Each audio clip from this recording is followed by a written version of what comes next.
gimana sih cara memperbaiki pola makan yang baik untuk tubuh bisa sudah dijelaskan. Lalu bisa juga ada tujuan makanan untuk tubuh bisa terjadi.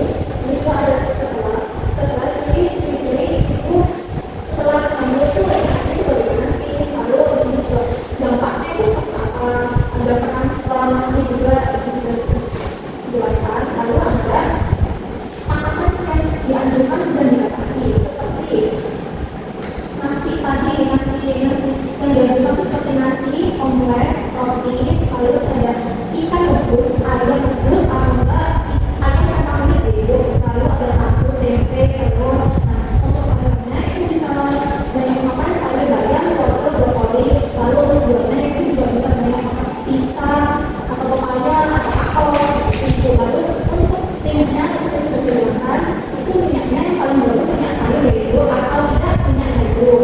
Nah, untuk minumannya, untuk saat ini ibu tidak boleh minum minuman yang manis ya, kalau bisa itu minum air putih seperti itu. Nah, untuk makanan yang dibatasi itu seperti makanan asin, makanan gorengan tadi, lalu makanan yang tinggi gula itu nggak boleh.